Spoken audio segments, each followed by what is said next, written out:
A voz da poesia. A voz da poesia.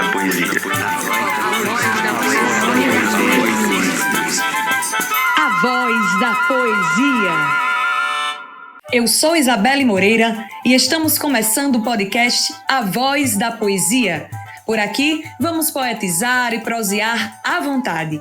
Falaremos de arte, literatura e muito mais. Vem comigo e vamos espalhar poesia. Neste episódio de hoje, vamos conversar com Isabel Nascimento, que é cordelista, escritora, pedagoga, radialista. Isabel, seja bem-vinda ao nosso podcast e obrigada por ter aceitado o convite e engrossar esta voz da poesia. Isabel, fico muito feliz com o convite, muito honrada. E vai ser um prazer conversar com você sobre um assunto que nos envolve, né, que nos liga, que é a poesia. Isabel, essa coisa da herança, né, a gente tem uma herança, quando se fala em herança, muito vinculada a um conceito patrimonial, inclusive, pecuniário. A sua herança cultural, não existe herança de gente viva, mas a sua herança cultural já foi recebida muito cedo, né? Os seus pais são poetas, sua mãe é poeta, seu pai também é poeta. Me conte um pouquinho essa história do casal da poesia, que recentemente teve livro, teve uma história de 50 anos aí envolvido. Como é que está seu Pedro e dona Ana? Me fale um pouquinho desse casal da poesia, que teve um resultado, né, em pé de imbu no Nas Pitomba, teve um resultado muito positivo, que é você que está aqui conosco hoje. Falar sobre a minha história na poesia é falar sobre a minha história na vida, né, desde sempre. Como você disse, os meus pais, Pedro Amaro e Ana Santana, são pernambucanos, mas vieram logo no segundo ano do casamento, já vieram a Sergipe, né, a trabalho, e aqui nós nascemos, meus irmãos e eu nascemos. Então nós somos frutos dessa cultura enraizada na poesia. E aí os meus pais escrevem poesia e fazem produções literárias com cordel e livros, só que viver a poesia é algo que toda a família vive. Toda vez que a gente se reúne, sempre tem alguém que declama, sempre tem alguém que escreve. Então, vivenciar a poesia é algo que a nossa família está muito relacionada, e desde sempre eu me vi assim, né? Então, quando eles fizeram 50 anos de casados, nós celebramos com uma publicação, um livro em que eles fazem uma homenagem um para o outro, e a gente chama de O Casal da Poesia, né? Tivemos a felicidade de ter esse projeto contemplado pela Lei Aldir Blanc, que foi uma publicação muito bonita, em que eles fazem essa homenagem um ao outro e honrando também a terra que os recebeu, né? E que me recebeu os meus irmãos, que é o estado sergipano. Mas vivenciar essas experiências, tanto dos frutos e das tradições culturais pernambucanas e sergipanas, que nós temos, né, essas semelhanças e diferenças, porque o Nordeste é plural, o Brasil é plural, mas falar sobre a poesia, falar sobre a minha história é falar sobre as origens mesmo da minha vida.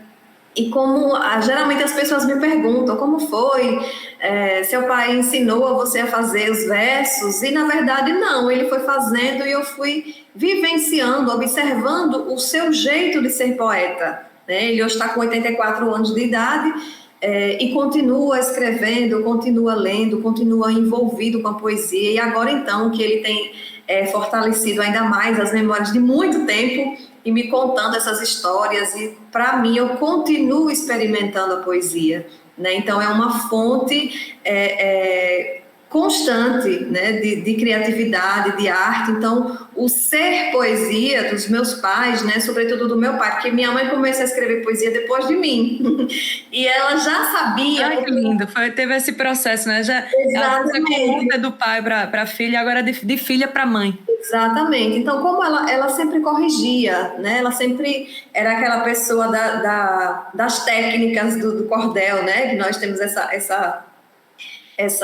esse trabalho com o cordel, de revisar e de observar a questão da metrificação, todas as técnicas do cordel.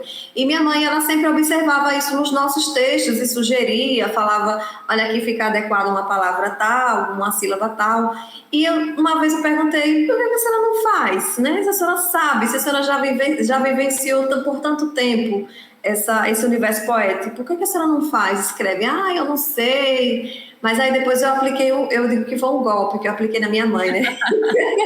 Eu disse a ela que ela poderia evangelizar através da poesia. E aí, depois que eu falei isso, ela disse, é mesmo, eu acho que eu posso. E aí comecei a escrever a história dos santos, que ela gosta muito de ler, né, sobre a vida, a biografia dos santos católicos, então ela começou a escrever. Depois meus sobrinhos nasceram, ela começou a escrever histórias infantis para ele, e aí já tinha uma poeta, né, já tinha uma poeta dentro dela, ela descobriu isso, né, através das vivências. Então, experimentar isso é muito importante, é uma coisa que eu não aprendi, eu continuo aprendendo, né? Eu continuo vivendo a poesia a partir do que eu costumo dizer que é uma poesia real, não é somente aquela poesia contemplativa de que a gente ama e se emociona, mas é a poesia da vida, e encontrar na vida a forma da gente vivenciar e se transbordar através da poesia, né? A poesia é real, a poesia é viver é poesia para nós. Então, contar essa história é sempre muito bom. Ah, que delícia. E te ouvir também é sempre muito bom. São vários projetos, né, que tu estás envolvida há muito tempo, inclusive devolvendo outro cenário, porque hoje, todas as vezes, assim, nesses encontros de poetas, quando alguém remete alguma coisa, tem poeta de Sergipe, a gente tem essa coisa, você conhece poeta da Paraíba, conhece... A gente tem às vezes até essa necessidade de regionalização, não para ter uma caixa, mas às vezes até para dar referência de onde é fulano, de onde é quem. E você vira uma dessas referências já aí de Sergipe. Inclusive, como é que é esse teu vínculo com a história da Academia Sergipana de Cordel? Porque você é fundadora dessa academia, você criou esta academia, como é que foi esse processo, esse nascedouro? Na verdade, foi um grupo de poetas, né, que pensaram e vislumbraram a ideia de nós termos uma representação de fortalecimento do cordel em Sergipe, né? Em Sergipe tem uma terra de muitos poetas e é uma terra em que a gente consegue observar o quanto as pessoas gostam o poeta é assim, né? A gente não consegue ser diferente, né? A gente gosta de falar, a gente gosta de se expressar, a gente não consegue não fazer. Então, eu observava que nessas nossas andanças aqui em Sergipe, a gente encontrava muitas pessoas que escreviam e que guardavam seus temas, seus cordéis. Isso a gente vê em vários lugares, né? E a gente caminhando por aqui com a poesia, a gente observou muito isso, muitas pessoas com ideias brilhantes, com escritos que mereciam publicações e referências. Então, durante um encontro aqui na cidade de Laranjeiras, que é um encontro que acontece sempre no mês de janeiro, nós resolvemos, vamos criar uma instituição de fortalecimento, de organização e de fortalecimento do cordel em Sergipe. Né? Nós, há alguns anos, acho que há 15 ou 20 anos, nós tivemos uma associação de cordelistas, mas essa associação acabou se desfazendo. E nós precisávamos de um formato diferente, porque era um novo tempo, né? Uma nova estrutura que a gente precisava. Então, como aqui em Sergipe nós temos muitas academias literárias, nós resolvemos criar a Academia Sergipana de Cordel. E foi um encontro maravilhoso de pessoas que puderam ter as suas ideias e apresentar dentro da academia. A academia foi fundada no dia 19 de julho de 2017. 19 de julho para nós é uma data muito importante, porque ela fala sobre a história de João Firmino Cabral, que é um poeta sergipano. Sim. Que todo o Brasil conhece. A história muito reconhecido. Né? Então, fizemos essa homenagem a João Firmino como patrono da nossa academia. Todos os poetas da academia, praticamente, beberam da fonte poética de João Firmino, né? Então, essa homenagem era muito interessante para nós. Então, nós fizemos a fundação da academia nessa data. Nós convidamos homens e mulheres para que pudessem fazer parte da academia. Nós ficamos muito felizes, primeiro porque a primeira presidência foram 2 mulheres, né? Salete Nascimento e eu. Fomos presidente e vice-presidente da academia. Um recorte bem atípico, né, Isabel? Não deveria ser tanto, mas é bem atípico. É verdade. A gente precisa continuar isso até que não seja mais algo que a gente precise ressaltar o tempo todo. Né? Responder, não seja novidade, né? Exatamente. Novidade, uma mulher presidente. Uma novidade, uma mulher cordelista, uma mulher declamadora. né? Então, a gente vai rompendo com essas barreiras, com esses estereótipos, e desde a fundação a academia já fez diferente, que foi justamente ter 2 mulheres na presidência, e além disso ter 11 mulheres dentro do corpo acadêmico, né? Então, mulheres que escrevem, mulheres que declamam, mulheres que pesquisam também sobre o cordel. Então, é importante, a gente fez isso, mas falar dessa forma parece que foi fácil, né, Isabelle? Mas você sabe muito bem que as coisas não são assim tão fáceis. A gente precisa ter coragem, que é o que a gente mais tem, mas se desafiar a fazer. Então, nós fizemos isso, fortalecemos esse cenário do cordel sergipano, mas também do cordel das mulheres sergipanas. E nós fizemos um trabalho durante 4 anos, porque tivemos 2 mandatos, né? Salete e eu tivemos 2 mandatos, e agora a academia está com 2 mulheres também na presidência, que é a cordelista Daniela Bento. Que bom, Dani Bento, muito maravilhosa. A Dani Bento também. E a vice-presidente, que é a Daiane Sacramento. Então, continua com 2 mulheres a presidência, né? Isso para nós, isso é muito importante também. Tivemos a alegria de fazer o lançamento, já no 2º ano da academia, o lançamento de uma antologia escrita só por mulheres, né? E foi algo que mudou muito a nossa história, né, enquanto poetas do cordel sergipano. Então, assim, fizemos ações de organização mesmo e de fortalecimento.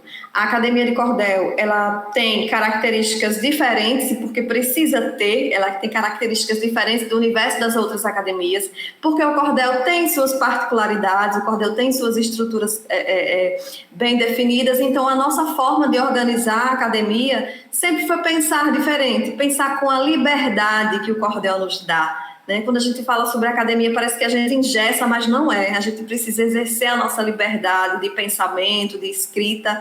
Então, nós fazemos isso na academia. Então, eu fiquei muito feliz por esse passo que nós podemos dar no cordel sergipano. Hoje é uma representação que aqui em Sergipe, felizmente, é muito respeitada, a Academia Sergipana de Cordel, e continua um trabalho maravilhoso a partir do que Daniela Bento e toda a diretoria tem desenvolvido. Então, foi um passo muito importante e continua sendo a Academia Sergipana de Cordel.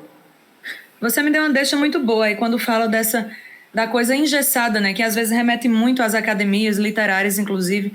Volta e meia a gente fala muito da brasileira, por ser exatamente de expressão nacional, e que sempre a gente tem uma discussão de quem tem o merecimento de estar nessa academia, quem não tem.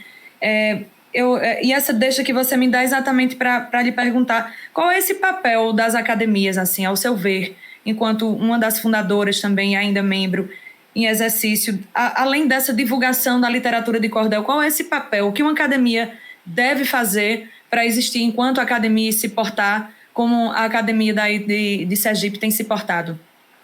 Eu sou muito suspeita em responder essa pergunta, porque eu não sou muito afeita às formalidades. Muito embora você mas foi presidente de uma academia. Sim, fui presidente de uma academia porque o coletivo assim decidiu.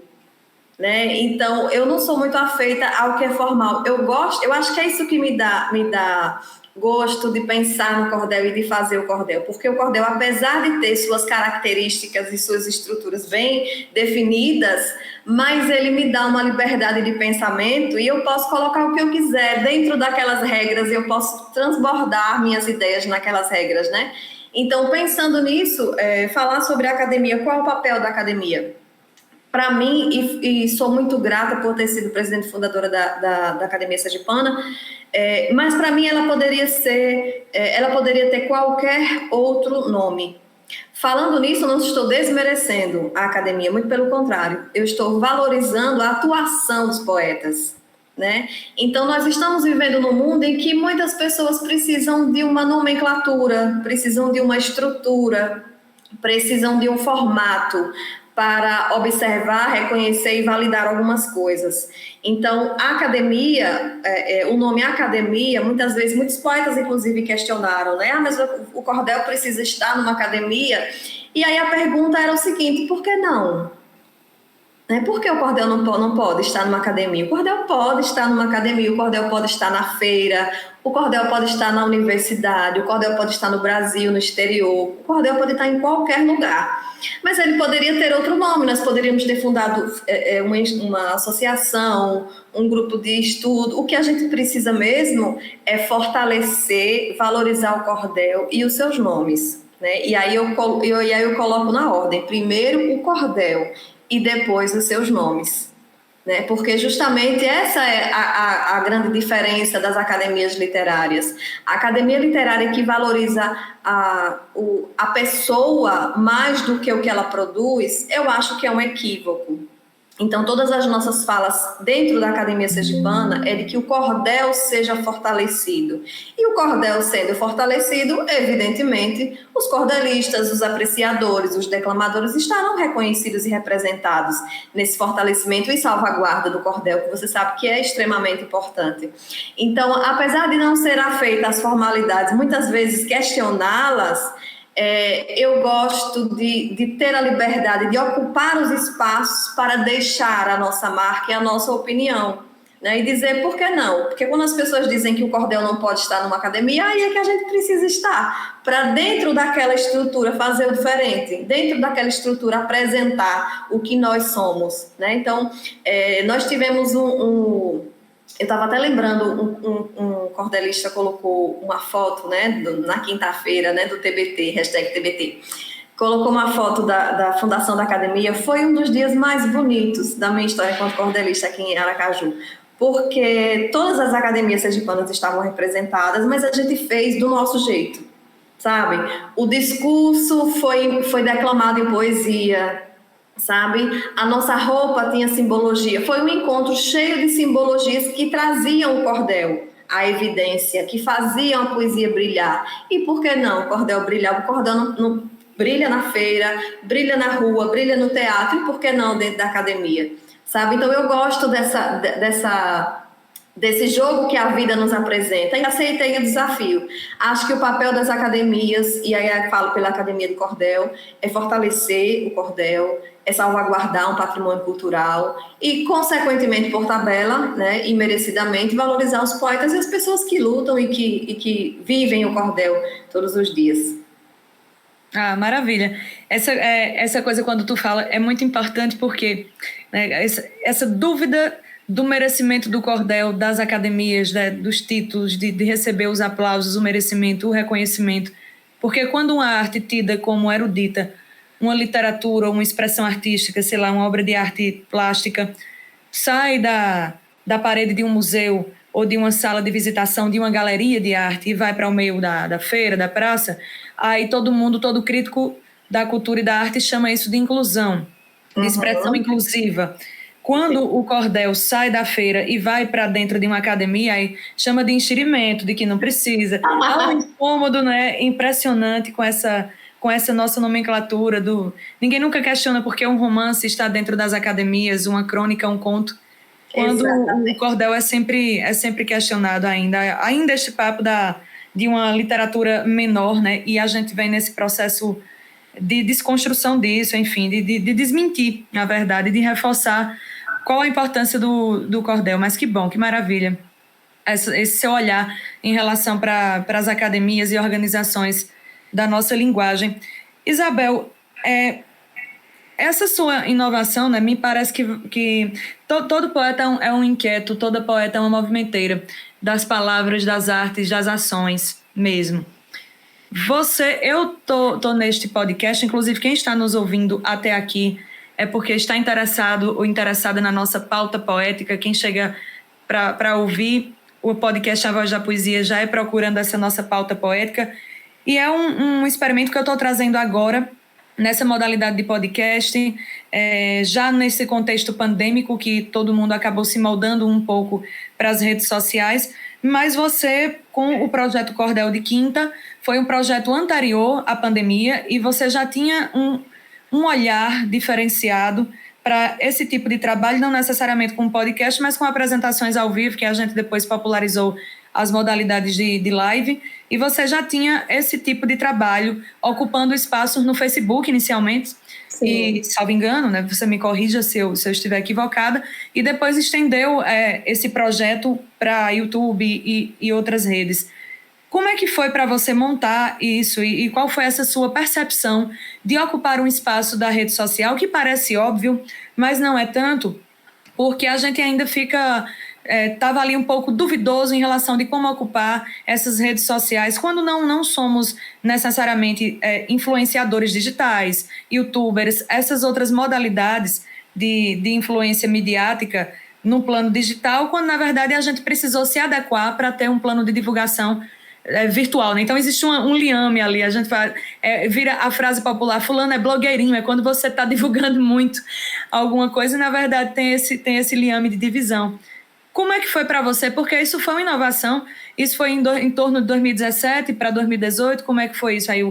E esse projeto, porque é uma inovação para aquele momento que você traz isso, outras poetas tinham algumas atividades semelhantes, mas muito mais ainda em programa de rádios e também em programas de TV. Eu cheguei a frequentar, fui entrevistada em alguns, mas no plano virtual é bem legal o Cordel de Quinta. Fala um pouquinho desse projeto para a gente. Eu estou, inclusive, escrevendo sobre isso, mas aí eu falando, inspirada ainda, respirando ainda o ar da pergunta anterior, eu acho que nós sempre vamos ter críticas, né? Porque quem segue na frente sempre recebe as primeiras rajadas, né? Então, quando as pessoas falam, eu acho que o cordel não deveria estar na academia, eu acho que o cordel não deveria estar em tal lugar, não deveria estar em tal lugar. Eu sou bem sincera em dizer, ou a pessoa não sabe fazer cordel e tem muita vontade, mas também não quer, porque para você aprender precisa ter humildade, né? Para ensinar precisa ter humildade para aprender ainda mais. Mas quem critica o cordel dessa forma, primeiro, eu acho que ou não sabe fazer, ou não conhece, né? Ou conhece superficialmente, porque não tem como, a gente precisa gostar, a gente precisa conhecer para respeitar, pelo menos respeitar, né? Então, falando sobre essa questão mais contemporânea da comunicação através dessas atuais mídias, tudo começou com o cordel do WhatsApp. Eu escrevi o cordel do WhatsApp em 2015. Sim, e foi uma repercussão imensa, né? Foi em janeiro de 2015, eu estava conversando com uma amiga, conversando por telefone, que ninguém faz mais, né? Conversando por telefone com uma amiga, e eu queria colocar uma música de forró no toque do meu celular.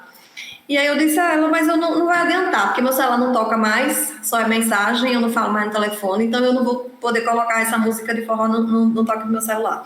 E aí depois conversamos outras coisas, quando terminou essa história, eu vou escrever o cordel do WhatsApp, porque todo mundo agora só fala pelo WhatsApp. E aí eu escrevi o cordel e mandei para os meus contatos, esse cordel circulou o Brasil inteiro, tiraram meu nome, colocaram como autor desconhecido, esse cordel foi plagiado, enfim, teve uma história aí longa com o cordel do WhatsApp, que eu até escrevi dizendo, o cordel do WhatsApp, este meu filho querido, anda por aí sem mãe, pois no passo percorrido, alguém pôs a assinatura de autor desconhecido. Então, criou aí o cordel do WhatsApp, criou vida, e depois continuei utilizando as redes, mas de forma escrita, né? 2015 até 2017, comecei a fazer de forma escrita. Foi quando o Facebook colocou uma nova ferramenta que era a transmissão ao vivo. Então, eu fui caminhando de acordo com as novas ferramentas, né? E aí a gente recebe muitas críticas. Primeiro nos criticam, depois falam que a gente não sabe, depois estão fazendo a mesma coisa que a gente faz e não conseguem, né? Então, esse é um caminho que eu fui observando, que esse ciclo se repetia, até que eu parei a me importar com as críticas, né? Então, comecei a fazer a partir das ferramentas que as redes me forneciam. Então, o Facebook tinha uma modalidade de fazer live, de fazer transmissão ao vivo, e eu comecei a fazer o cordel toda quinta-feira, que era o dia que eu podia fazer o cordel, falar sobre poesia, né? E eu comecei a fazer. Nessa ocasião, o cordelista Varnesi Nascimento fazia também uma transmissão na quarta, e aí eu assistia o Varnesi fazendo na quarta, eu vou fazer na quinta para não ser concorrente dele. E aí eu comecei a fazer na quinta. Depois, só que aí eu já comecei com o nome Cordel de Quinta, porque era na quinta para fazer esse trocadilho.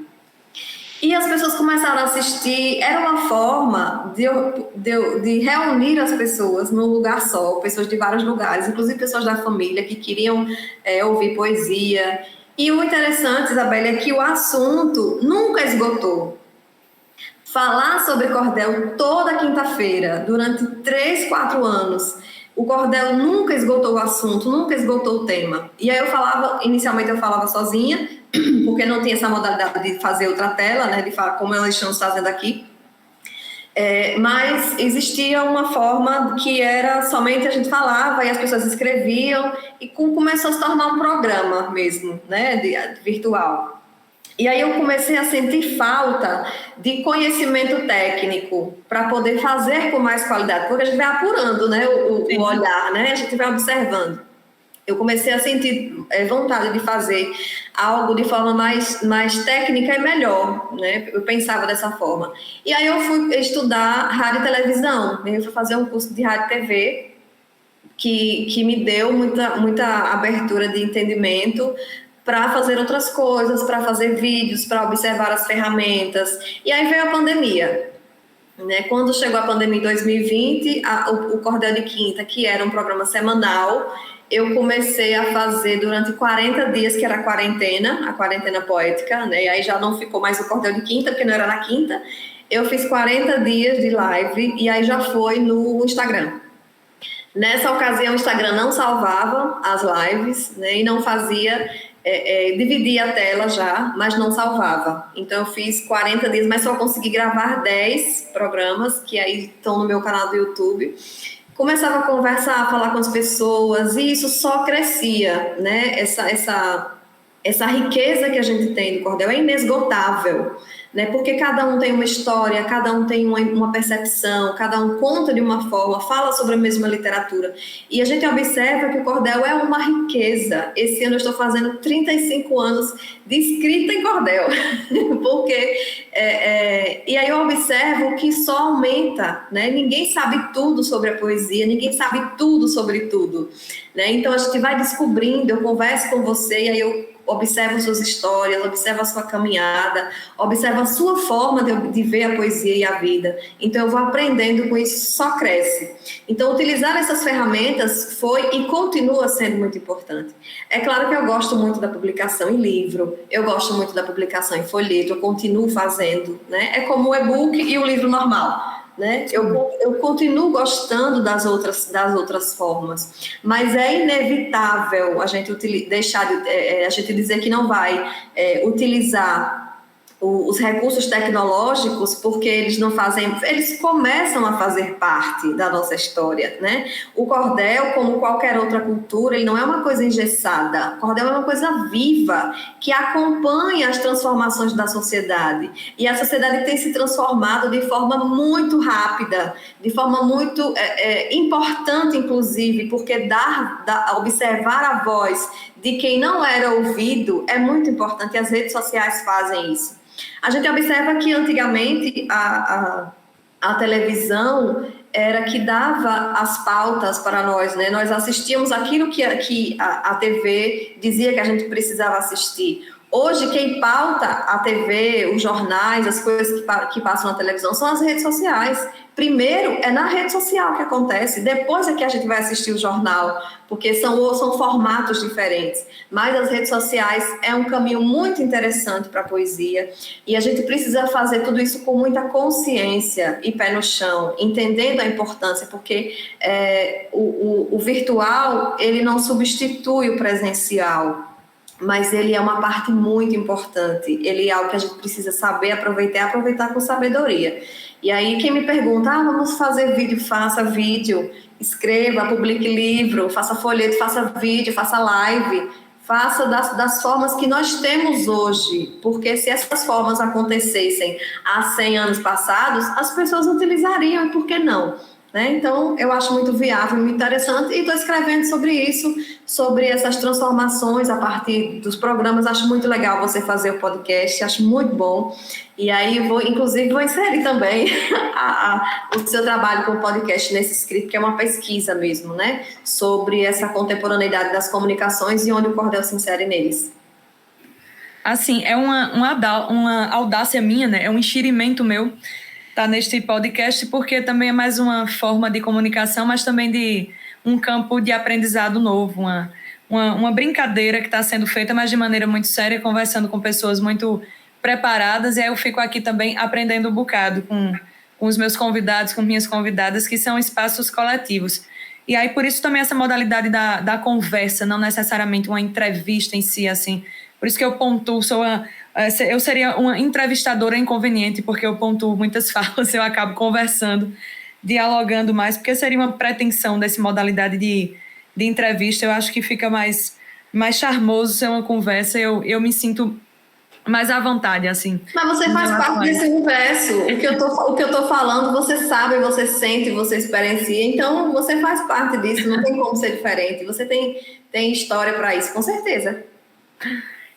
Ô Isabel, em seguida, né, eu estava recapitulando teus projetos que não são fáceis, porque são muitos e são amplos e de efeitos sempre muito, muito grandiosos, porque há uma perpetuação e sempre um desenvolvimento. Esse cordel do WhatsApp eu nem lembrava quando você falou, de fato eu lembro da repercussão e ainda você é muito lembrada com este cordel. Mas você já tem livro também publicado, né? Que é Sementes de Girassóis? Isso, Sementes de Girassóis. Né? No plural, assim mesmo, Sementes de Girassóis. Esse aí, o teu livro, como é que esse livro nasce? Porque o processo do Cantadores, para mim, por exemplo, o Cantadores ele foi um livro que ele já nasceu meio idoso ali, meio velho, no tempo de maturação dele. Eu engavetei, guardei, depois fiquei olhando para o bichinho, mexendo um bocado, tirando muita coisa, até que eu coloquei no mundo por até uma pressão de amigos e de amigas. Como é que foi esse nascedouro do livro? Porque esse teu processo também de junção, ele é um recorte, ele funciona ali quase como uma antologia, porque nós poetas temos essa mania de, às vezes, fazer uma antologia literária, né? Aí eu escrevi isso de 2010 até 2020, eu vou publicar aqui este recorte. Ou ele tem um conceito específico de uma temática. Fala desse livro, e se ainda é possível comprar, como é que está essa abertura literária? Então, esse livro ele traz um recorte, mas ele é um resultado que veio depois do meu trabalho nas redes sociais. Na verdade, esse livro ele nasceu no universo virtual, na tela virtual. Porque depois que eu publiquei o Cordel do WhatsApp, eu continuei fazendo versos e publicando nas redes sociais, né? Eu pude registrar, inclusive, para questões judiciais até... pude registrar o Cordel do WhatsApp porque ele foi publicado no Facebook no dia 20 de janeiro, e aí eu tinha essa data.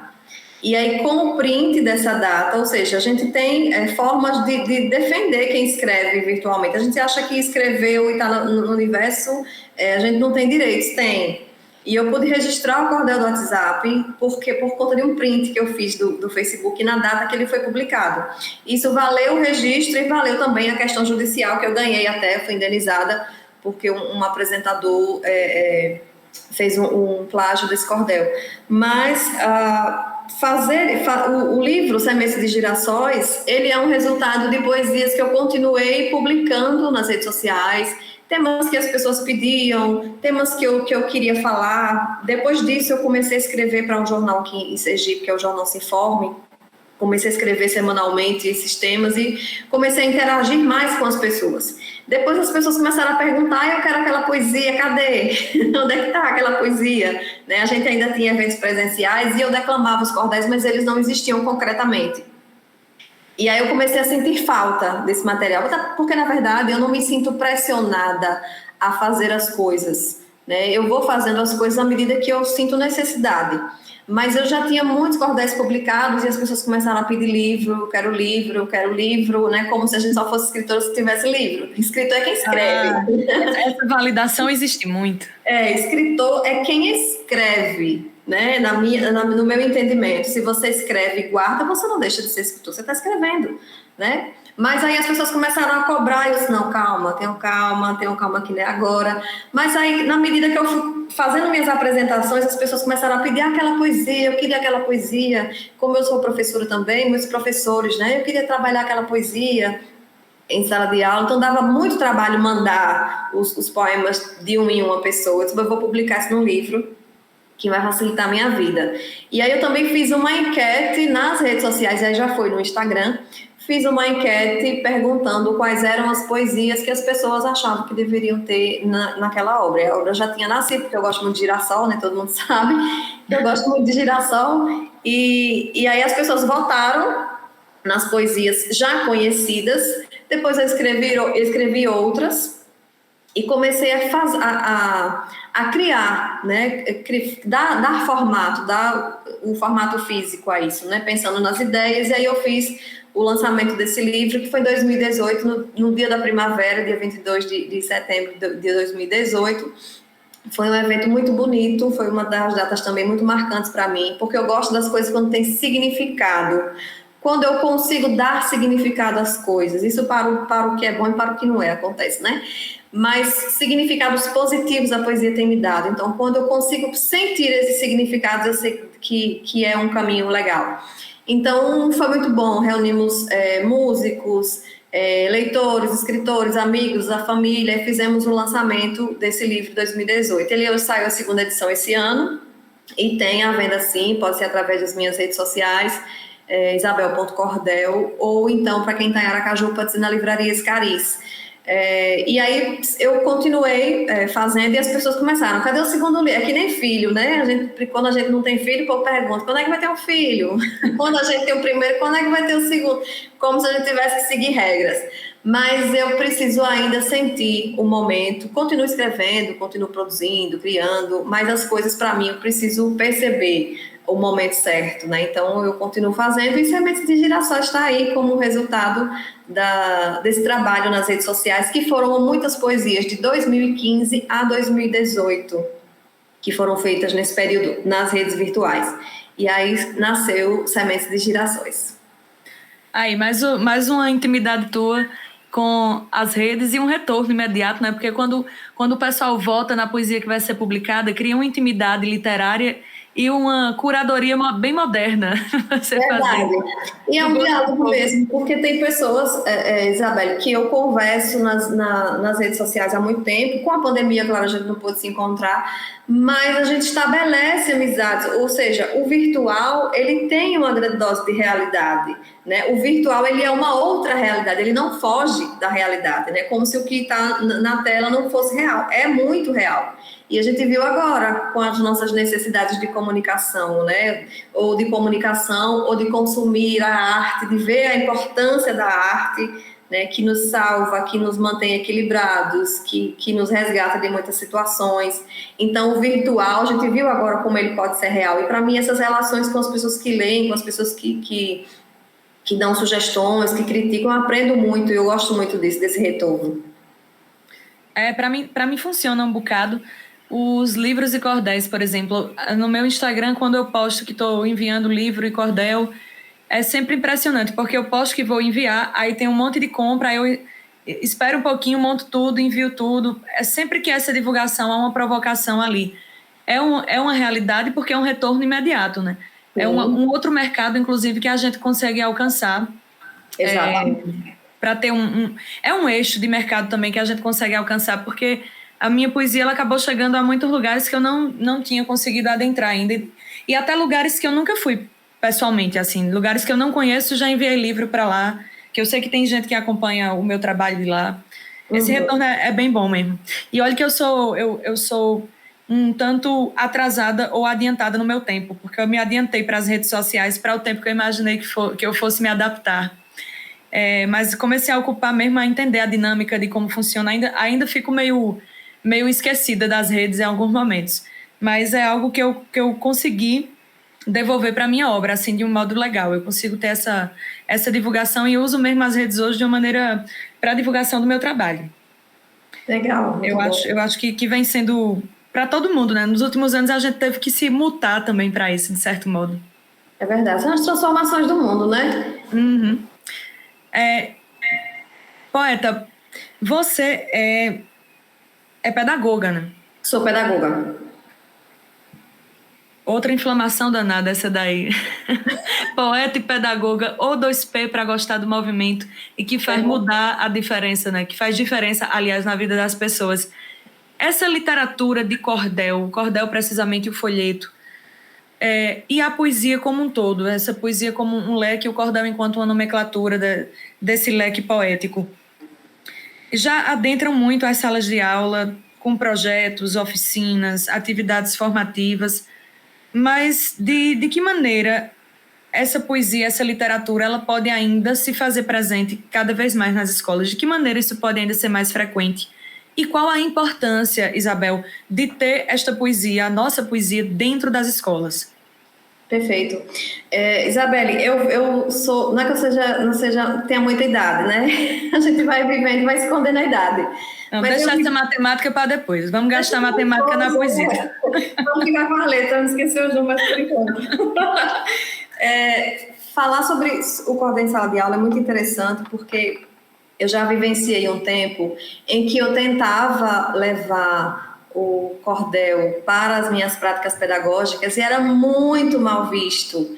Era praticamente proibido levar o cordel. Era como se fosse uma ação de um professor que não queria trabalhar, levar o cordel para a sala de aula. Sim, entendo. Eu já ia te perguntar o porquê dessa recusa, né? Era como se eu quisesse enrolar nas aulas, né? Falar bobagem nas aulas. E fora os momentos em que eu recebi muitos nãos de escolas que eu queria trabalhar o cordel, que eu queria apresentar o cordel, ou a forma escrita, ou a declamação da poesia, ou falar sobre o cordel. Então, eu vivi nesse tempo, né? Felizmente, a vida vai se transformando, por isso que eu gosto muito das transformações do tempo. A gente precisa entender e observar, caminhar com elas para o que a gente precisa aprender também. Então, o tempo foi passando e eu já voltei nessas escolas, convidada como cordelista, como pedagoga, voltar naquelas escolas e dizer que já fui impedida de entrar e de realizar alguns projetos, né? Eu sou professora há quase 25 anos. Então, falar sobre o cordel em sala de aula é observar a necessidade de falar sobre cultura, sobre arte na sala de aula, sobre poesia na sala de aula. Porque quando a gente leva o cordel para as práticas pedagógicas, eu costumo dizer aos professores e professoras que o cordel não vai sozinho, né? Falar sobre o cordel, ele vai falar sobre a história. Quando a gente estuda as escolas literárias para compreender sobre a nossa literatura, a gente caminha junto com o entendimento da história. É a história que marca o início de uma era literária, é a história que marca esses momentos. Então, levar o cordel é também levar história, levar a beleza do que nós somos, do que nós temos, levar essa autoestima que a gente precisa desenvolver, né? Não somente no Nordeste, mas no Brasil, levar informação, levar pessoas, personalidades, porque quando eu estudava, eu lia os autores e era algo muito distante, pessoas que eu não conhecia, que estavam muito distantes da minha realidade. Então, hoje é possível você levar um texto e você levar o autor. E só quem já visitou uma escola enquanto autor e com sua obra, que sabe a forma como os alunos lhe veem, a forma como os alunos observam, você que escreveu esse texto, ou seja, você começa a fazer parte da vida dele. E quando a gente entende que quando o aluno abre essa janela para o encantamento da arte, ele aprende muito mais, né? Ele compreende muito mais a importância da literatura. Os professores estão desenvolvendo muitos projetos para observar a importância de ler, desenvolver o hábito de ler, né? E ler é tão importante, e o cordel é uma porta aberta para isso. Então, levar o cordel para as práticas pedagógicas é levar a história, é levar a leitura, a literatura, mas é observar quem nós somos, porque o cordel nasce dentro de nós. Os professores que já trabalharam com cordel em sala de aula sempre têm um relato de dizer que um aluno já conhecia, que um aluno tem um tio, um avô, uma avó, um primo. Eu já levei uma música de uma dupla de repentistas para a escola que o aluno cantou a música inteira. Eu disse, onde você aprendeu essa música? Eu não imaginava, né? Eu levei uma música sobre o professor de Valdir Teles e Sebastião da Silva, onde eles falam: obrigado, professor de casa ou da faculdade, o professor da cidade ou lá do interior. Eu trabalhava no interior. Ao professor senhor ou professora menina, do claro da lamparina ou salão atapetado, professor, muito obrigado por tudo que nos ensina. E aí o aluno cantava tudo isso. Onde você aprendeu? E aí ele dizia que era o pai dele que gostava daquela dupla e tal. Então, levar o cordel para as práticas pedagógicas principalmente, para os professores e professoras, principalmente entender que ele não é uma ferramenta para que eu use, para que eu estabeleça com ele uma relação de uso. O cordel tem o seu universo, tem a sua história. A sala de aula tem a sua história e tem o seu universo. Então, tem coisas do cordel que, para a minha prática pedagógica, me ajuda muito. Eu não posso pegar o cordel e dizer, o cordel tem que me ensinar. Eu agora quero um cordel como se fosse uma prateleira. Eu quero um cordel sobre isso, eu quero um cordel... Não, não é. É você observar a história que o cordel tem, a importância dele e observar os elementos que ajudam na sua prática pedagógica. O professor que consegue fazer isso se apaixona pelo cordel. Não tem como não se apaixonar pela poesia, pela nossa cultura, né? Mas a gente desenvolve um respeito. Não é a intenção de que os alunos se tornem poetas, porque quem é poeta se torna com o passar do tempo, desenvolve essas habilidades. Mas é fazer com que as pessoas conheçam, que as pessoas respeitem. Respeitar a cultura, respeitar a nós mesmos, né? É não se deixar contaminar com aquilo que nos deprecia enquanto pessoa, aquilo que nos deprecia enquanto mulheres. É observar o mundo da forma que precisa ser, criticando na hora que precisa, compreendendo e vendo a beleza da poesia, né? Eu tenho muitas amigas que eu digo, você só não escreve porque você não quer. Tenho muitas amigas mas elas conhecem e estão observando a sensibilidade, através da sensibilidade, a beleza que tem a arte, né? E aí elas apontam e falam, porque a poesia se manifesta em nós de várias formas, né? Felizmente para nós, ela se manifesta através da arte, do cordel, da poesia, da música, mas é muito importante levar o cordel e compreender o que é o cordel na sala de aula, o que é o cordel na prática pedagógica. É para além de ensinar a ler e escrever. Poetisa, pegando nesse seu resultado, quando você começou a levar a poesia para dentro da sala como uma ferramenta também de educação, como uma possibilidade de ensino e de agregar valor, outras pessoas, outros professores, outras professoras já faziam esse tipo de atividade? Ou no seu núcleo, no seu centro, no seu ambiente, você também foi pioneira neste aspecto? Então, naquela ocasião, as pessoas separavam o que era dito como pedagógico, escolar, do que era cultural. Era como se fossem dois caminhos diferentes. Então, muitos professores conheciam o cordel, mas conheciam daquela forma distante, da forma que muitas pessoas hoje conhecem, como algo exótico que está lá longe, ou que é coisa do Nordeste, algumas coisas que a gente ouve sempre quando a gente caminha por esse universo. Então, era muito separado o que podia ir para a sala de aula, e também as práticas pedagógicas eram muito mais engessadas, né? Então, a gente não tinha liberdade para utilizar a arte, a poesia, a música, né? A não ser aquilo que já era tido como um padrão, entre aspas. Então, os professores conheciam, muitos colegas, professoras conheciam o que era o cordel, mas não aproximavam essa atividade, não ligavam as duas coisas. É como se a criança fora da sala fosse uma coisa e dentro da sala fosse outra, né? A gente não levava em consideração as questões culturais, o que ela já tinha, o que ela já conhecia e o que a poesia poderia despertar nela, né? Porque a nossa intenção é essa, é despertar para a beleza da arte e observar o mundo através da arte. Então, hoje a gente percebe, hoje se trabalha, felizmente, de outra forma, né? A gente observa que muitos projetos foram desenvolvidos. Eu visito muitas escolas, principalmente aqui em Sergipe. Antes mesmo da pandemia, eu já visitava muitas escolas e via projetos. Como eu trabalho, como eu sou na escola pública, ensinei muitos anos na escola pública, então eu gosto muito de visitar as escolas públicas e, ao contrário do que se pensa, as escolas públicas estão fazendo projetos magníficos, com poesia, com cordel, com arte de forma geral. mas essas muitas vezes são ações isoladas, né? Porque a gente não tem uma prática em que a gente possa divulgar de forma maciça para que as pessoas vejam, observem exatamente a transformação que a poesia pode trazer, né? O professor tem que pesquisar, e é da nossa profissão mesmo pesquisar, ler sobre isso, conhecer o cordel. E aí eu tive a felicidade de contribuir esse ano, também através da Lei Aldir Blanc, com a publicação de 2 amigos professores, que é o professor Alberto Roif e a professora Rosilene Pimentel. Eles publicaram um livro chamado Xilográficos, como se fosse um guia para informações básicas para os professores que desejam trabalhar com cordel em sala de aula. Eu acompanhei essas discussões, escrevi a apresentação, e é algo que eu disponibilizo também para os professores que quiserem. Tem o livro virtual também. A gente resolveu não vender o livro, a gente resolveu distribuir, né? Então esse link é aberto e é acessível para todos os professores, porque precisa de um entendimento também básico, e esse entendimento a gente não encontra em alguns lugares que a gente vai pesquisar, né? Falar sobre o cordel é uma coisa, observar o universo do cordel, ter fontes é muito importante para os professores, né? Professores precisam saber onde buscar. Então esse livro é uma obra muito legal, que foi lançada como um suporte e orientação para os professores. Naquela ocasião, a gente conseguiu dar os primeiros passos, pelo menos aqui em Sergipe, mas eu já existia o livro do poeta Arievaldo Viana, que é o Cordel em Sala de Aula, né? Acorda Cordel em Sala de Aula é um projeto que ele escreveu em livro, né?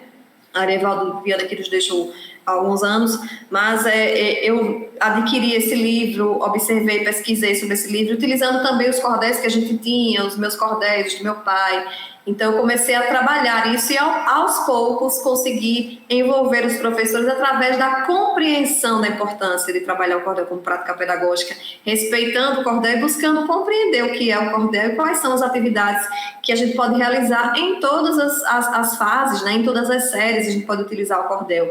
E que utilizar o cordel, muitas vezes, se pensa que é fazer o aluno escrever o cordel, e não é. Né? O aluno não precisa necessariamente se tornar um cordelista. Eu sempre digo isso aos professores. Muitas escolas dizem, vamos fazer um projeto, eu quero que os alunos escrevam cordel. Não é assim. O objetivo não é esse, o cordel é muito além disso, né? Então tem muitas coisas que a gente pode descobrir, observar e fazer despertar para o cordel. E aí quem quiser escrever, pode escrever, não tem problema. Mas a escrita, a arte, ela não é uma obrigação. A arte é um exercício da liberdade, e é muito diferente, né? A gente vai ir com essa abordagem, apresentar isso para os professores. Esse é o ponto principal, porque quando a gente vai trabalhar o cordel em sala de aula e a gente não conhece, a gente acha que uma das atividades é fazer o aluno escrever uma cestilha, uma décima, e não é assim, né? É importante a gente observar que o caminho precisa ser diferente, que o cordel vai muito além disso. Então é preciso observar que o cordel é um mundo que existe muitos lugares. O cordel foi onde não existia escola, onde não existia professor, o cordel se fez, né? Muitas pessoas aprenderam a ler, desenvolveram a leitura, observaram a vida através dos versos de cordel. Então, o cordel não pode ser uma ferramenta de uso da escola, ele é uma ferramenta pedagógica. É diferente, é utilizar aquilo que no cordel eu posso utilizar na minha prática, né? E trazer isso, o encantamento, e fazer com que o aluno tenha mais curiosidade de conhecer. Não, eu quero conhecer quem é a Isabelle Moreira, quem é essa poeta, quem é Daniela Bento, né? Quem é que escreveu esse cordel, quem é que faz essa literatura, e está muito próximo, né? Os poetas do cordel são pessoas muito próximas, né? Então, trabalhar o cordel em sala de aula é uma ferramenta muito importante, e os professores só têm a ganhar com isso. Para esse ano que a gente segue, tem projeto vindo por aí? Como é que estão essas ideias e as expectativas?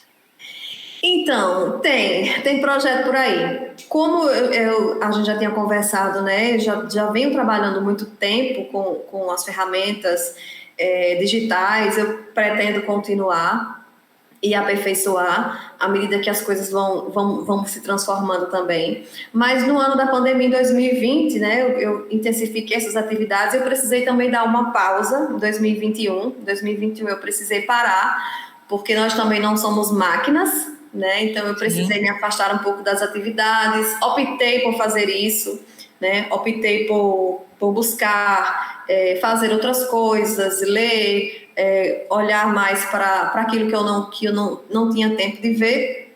Mas agora eu começo a retomar as coisas, né? Com apresentações, com sarau poético, pretendo fazer uma apresentação, um sarau poético, pretendo também voltar a escrever, talvez uma publicação, mas o meu foco tem sido mais a questão da pesquisa, sabe, que eu acho que é um caminho muito importante para nós, sobretudo para o universo das mulheres cordelistas, né, das mulheres que fazem poesia, porque nós sabemos a importância de escrever poesia, mas é importante também registrar a nossa história e a nossa trajetória, né, seja em publicações em livros, seja em artigos. Eu vejo que é muito importante também a gente fazer isso, e nada melhor do que nós falarmos sobre nós mesmas, nós contarmos as nossas histórias, né? Isso nos dá os próximos passos, e a gente vê que nós também teremos a possibilidade de ter fontes para as pessoas que virão, para as mulheres que virão pesquisarem, compreenderem o que nós estamos vivenciando hoje.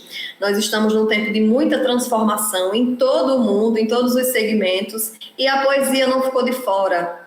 A poesia também sofreu as transformações, e é muito importante a gente registrar isso, não esperar que isso seja registrado por pessoas distantes ou por pessoas que não estão observando a nossa causa com os nossos olhares. Então, a minha expectativa é nesse sentido, mas continuar falando sobre poesia, seja em livro, seja no universo virtual, seja com o Cordel de Quinta, a nossa intenção é essa, com fé em Deus.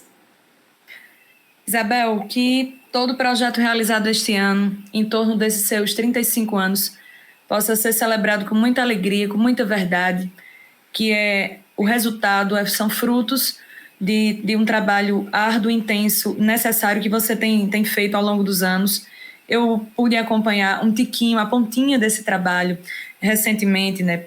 Parabéns por sua atuação, pela maneira como você conduz, pela agregação que você propõe, porque neste universo artístico, em algum momento a gente torna uma inspiração produto, em algum momento nós nos tornamos, a coisa sai do hobby e vira um trabalho remunerado, e quando se envolve dinheiro, remuneração e espaço, há uma concorrência de mercado, e existe um jogo estranho que acontece no mundo artístico, e você quebra muito disso quando agrega. Eu exatamente tive essa aproximação com você num movimento de agregação que foi o Cordel Sem Machismo.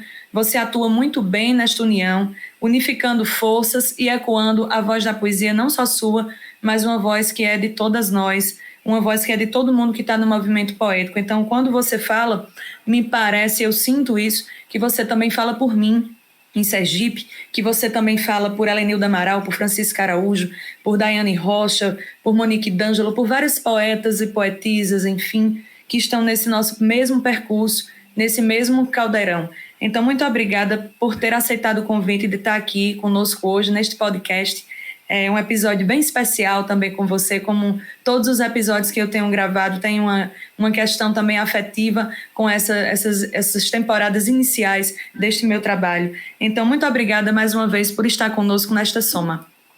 Isabel, eu que agradeço, desejo muito sucesso, a Voz da Poesia em todos os seus outros projetos.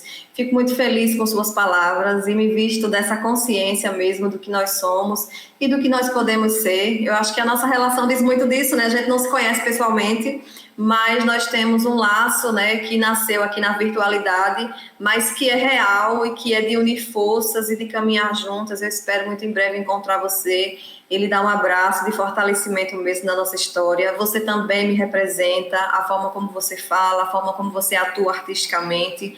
Eu lhe admiro, torço muito pelos seus projetos e pelas mulheres que caminham com você. Onde você colocar os seus pés, eu tenho certeza que estarei também. Fico muito feliz com isso. Agradeço pelo convite de estar aqui no seu podcast, espero assistir esse episódio e todos os outros que você fizer. Desejo muito sucesso e agradeço pelo carinho, pela acolhida. Obrigada, em breve estaremos juntas sim. O nosso podcast fica por aqui, mas aguardem que no próximo episódio vamos ecoar ainda mais a voz da poesia e fiquemos com a poesia da vez. Esta vida é um parque divertido e o balanço do tempo é o que conduz. Se o impulso for alto, é grande cruz que nos faz aprender a ficar erguido. Carrossel que só gira sem sentido, entontece e detém capacidade. Toda roda gigante é, na verdade, um modelo do mundo que se entende. Na gangorra da vida a gente aprende a subir e a descer, tendo humildade. Ninguém vive vencendo todo mundo, e não é com soberba nem com ódio que se alcança lugar em qualquer pódio, nem tampouco é desonra ser segundo. Todo bom vencedor é oriundo das lições de perder e ter vontade. Ao deitar, sente paz, dignidade e o alívio do bem que se estende. Na gangorra da vida, a gente aprende a subir e a descer, tendo humildade. A voz da poesia. A voz da poesia. A voz da poesia. A voz da poesia. Este projeto conta com incentivo da Lei Aldir Blanc Pernambuco 2021, pelo edital de criação, fruição e difusão.